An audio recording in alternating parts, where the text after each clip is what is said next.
Le menu Préférences système, c'est cet outil qui va vous permettre de configurer la quasi-totalité des éléments de votre ordinateur. Donc, soit il est déjà présent sur votre dock, soit s'il n'est pas présent, vous pouvez par exemple passer par le Launchpad pour aller rechercher les préférences système.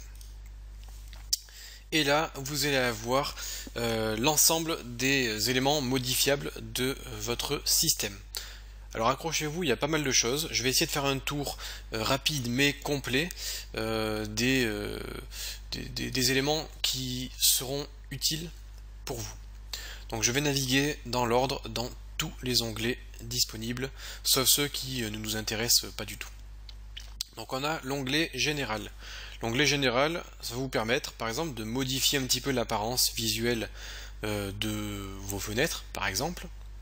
Donc on peut choisir la couleur, on peut choisir également la taille des icônes. Bon, là, globalement, rien de critique, juste quelque chose de visuel. Le bureau et l'économie d'énergie. Donc ça va vous permettre de changer par exemple votre fond d'écran. Vous avez soit des fonds d'écran Apple, soit une couleur, soit vos photos ou des images que vous avez dans vos dossiers. L'économiseur d'écran va vous permettre de jouer une animation pendant que l'écran est en veille.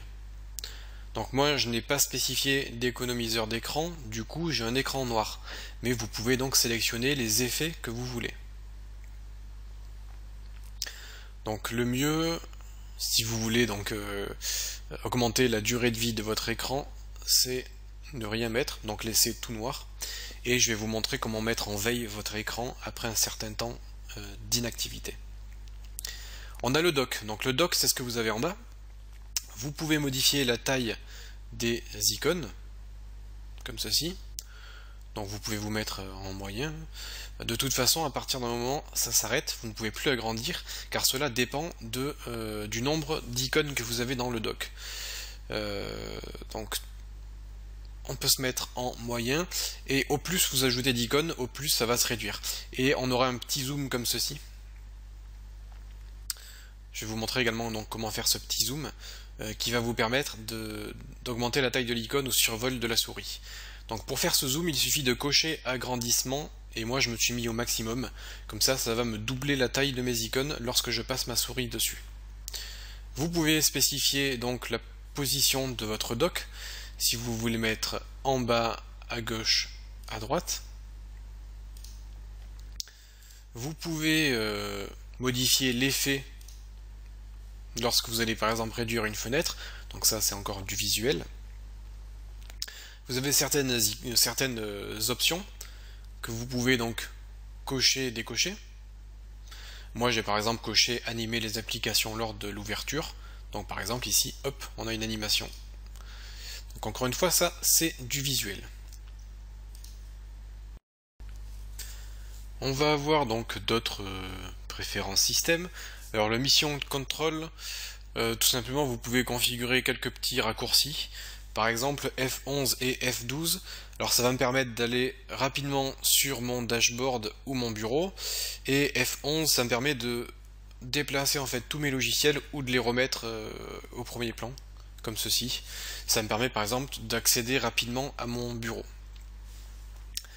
Vous pouvez cocher quelques options, mais globalement on va pas avoir besoin de trop toucher à Mission Control. Vous avez langue et région qui vont vous permettre de modifier la langue de votre système. Donc soit vous avez des langues déjà ajoutées, soit vous pouvez ajouter une langue, et si la langue n'est pas installée sur votre ordinateur, par exemple l'anglais, il faudra l'installer. Donc là, vous avez l'outil qui va vous aider pour cette démarche. Vous avez des options pour choisir votre pays, pour choisir le premier jour de la semaine, pour choisir le type de calendrier, et tout ça, ça va vous permettre de pouvoir afficher l'heure dans le format que vous souhaitez. Vous avez les préférences du clavier, ça va vous permettre de choisir déjà le type de clavier, si c'est un clavier français, si c'est un clavier QWERTY par exemple. Donc vous pouvez gérer les raccourcis. Donc encore une fois, c'est tout ce qui est relatif à votre clavier. Donc par exemple, on a quelque chose de très intéressant.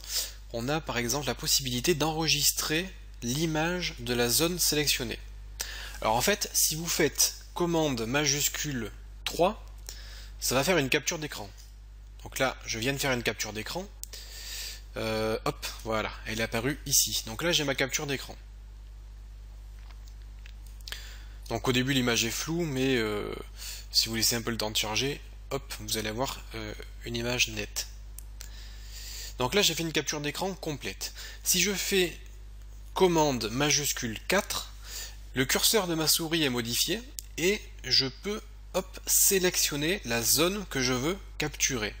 Par exemple, si je fais un tuto écrit et que je veux faire une image de cette partie de mon écran, je sélectionne et là, j'ai une image uniquement de la zone que j'ai sélectionnée. Donc ça, ce sont des raccourcis très intéressants. Bon, après, vous pouvez retrouver tout un tas d'autres raccourcis. Je vous laisserai naviguer car il y en a quand même pas mal.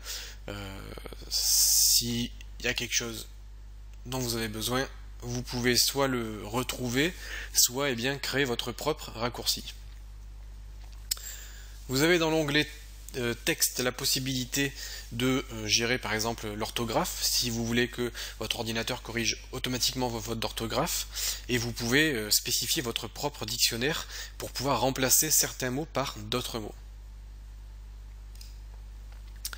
Et au niveau du clavier, donc c'est juste de la configuration, ça dépend si vous voulez, par exemple, lorsque je reste appuyé sur une lettre, qu'est-ce que vous voulez faire? Vous voulez que la lettre s'écrive une fois ou que la lettre s'écrive à l'infini?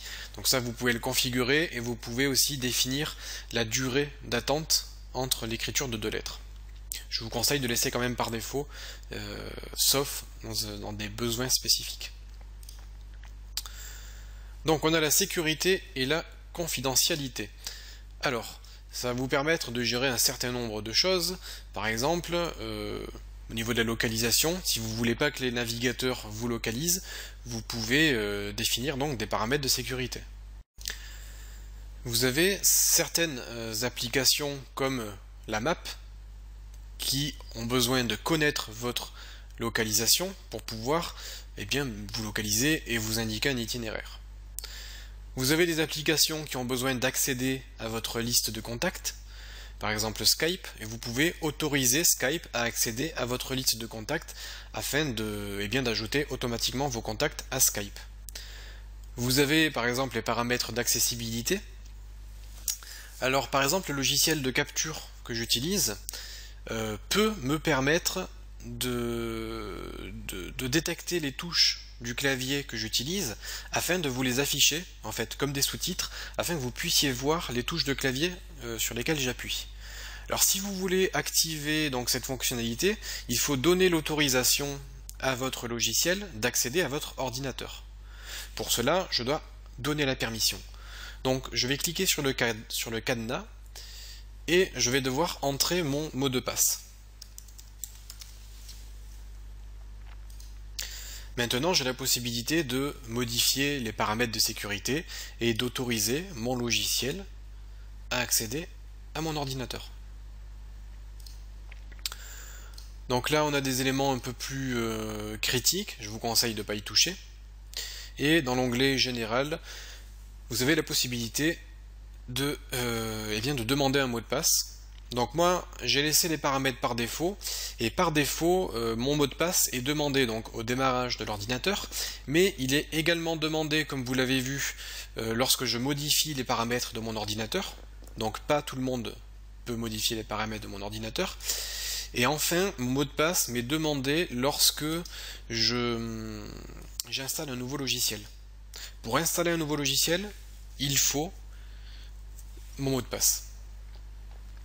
Après, vous pouvez autoriser l'installation de logiciels du Mac App Store sans mot de passe, si vous le souhaitez, car ce sont des applications qui ont été approuvées par Apple. Donc le Spotlight, c'est ce qu'on a vu, c'est ce qui va nous permettre de faire une recherche rapide dans notre ordinateur. Donc vous pouvez cocher les endroits où vous voulez effectuer la recherche. Donc on peut tout laisser cocher afin d'avoir le plus de résultats possibles. Les notifications, c'est ce que je vous ai expliqué, on a déjà vu. Les moniteurs, on l'a déjà vu également, ça va nous permettre de modifier la résolution de notre écran. L'économiseur d'énergie, voilà, ça c'est important, il faut mettre en veille votre écran d'ordinateur après par exemple 10 minutes. Ça va vous permettre d'augmenter la durée de vie de votre écran, tout simplement. Encore une fois, ça vous laissez par défaut, sauf pour des besoins spécifiques, mais vous pouvez par exemple cocher suspendre dès que possible l'activité des disques durs.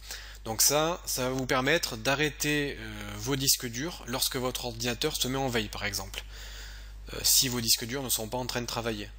Si vous êtes en train d'effectuer une copie de sauvegarde sur un disque, il ne s'arrêtera pas. Et ça peut vous permettre de, encore une fois, augmenter la durée de vie de vos disques durs. On a le clavier, la souris, le trackpad, ça ce sont des choses que l'on a déjà vues pour configurer vos souris. On a les imprimantes et les scanners qui vont vous permettre d'ajouter des imprimantes à votre ordinateur. En cliquant sur le petit plus, vous allez pouvoir rechercher les imprimantes connectées. On a le son, pour pouvoir augmenter par exemple le son d'entrée et de sortie. Donc là vous voyez, lorsque je parle, on voit que ça bouge un petit peu. Et là donc c'est le volume d'entrée. Vous pouvez définir le volume de sortie, donc au niveau des haut-parleurs. Et vous aurez également la possibilité de définir où est-ce que le son doit sortir. S'il doit sortir par votre haut-parleur interne ou par votre micro par exemple. Alors, on a un certain nombre d'éléments que l'on ne va pas trop toucher. Bon, le Bluetooth, on a déjà vu. Le partage, ça va vous permettre de donner accès à certains endroits de votre ordinateur sur le réseau. Donc, par exemple, si vous voulez que notre ordinateur de votre réseau puisse accéder à votre écran ou à vos fichiers, vous pouvez cocher ces options et on pourra accéder à vos fichiers. Donc ça, c'est uniquement dans le cadre privé. Si vous êtes branché sur un Wi-Fi public, n'activez pas le partage, sinon toutes les personnes pourront accéder à votre ordinateur. Bon, le réseau c'est si vous voulez vous connecter en Wi-Fi, en Ethernet, en Bluetooth. Les comptes Internet, donc c'est pour configurer un nouveau compte. Par exemple, si vous avez des emails, donc je ferai une vidéo spécifique aux emails, donc là j'y reviendrai. iCloud, si vous avez iCloud, vous avez donc les utilisateurs et les groupes pour créer de nouveaux utilisateurs. Si vous voulez créer un compte invité, par exemple, vous pouvez définir un mot de passe pour chaque utilisateur et définir si c'est un utilisateur administrateur ou un simple utilisateur. Le contrôle parental va vous permettre de bloquer l'accès à certaines applications, notamment Internet. Vous pouvez bloquer en fonction de l'heure ou bloquer certains logiciels. L'App Store, on a déjà vu. Donc là, c'est juste pour rechercher automatiquement les mises à jour de vos logiciels. Donc on ne va pas y toucher. Vous pouvez régler la date et l'heure de votre ordinateur. Donc normalement ça se fait par rapport à votre fuseau horaire comme vous pouvez le voir, donc ça règle l'heure automatiquement, vous n'avez pas besoin d'y toucher. Qu'est-ce qu'on a d'autre? On a le disque dur de démarrage, on va pas y toucher, et on a Time Machine, donc je vais pas faire un cours là-dessus, mais globalement Time Machine ça va vous permettre de pouvoir effectuer des sauvegardes. Par exemple toutes les 24 heures, faire une sauvegarde d'un dossier sur un disque dur. Donc là c'est par exemple dans une société informatique qui aurait des dossiers sensibles, et bien vous pouvez effectuer des sauvegardes tous les jours. Donc voilà globalement pour les éléments essentiels de vos préférences système. Si vous avez donc des petits soucis à régler pour configurer votre clavier, votre souris, votre écran, configurer Internet ou vos comptes mail, c'est ici que ça se passe. Je vais peut-être faire donc une vidéo sur les emails. Donc dans la prochaine vidéo, je vais vous montrer comment configurer un email, et comment lire vos emails, et voilà, donc ajouter par exemple un compte Google afin de pouvoir lire vos emails directement avec le service mail proposé par votre ordinateur.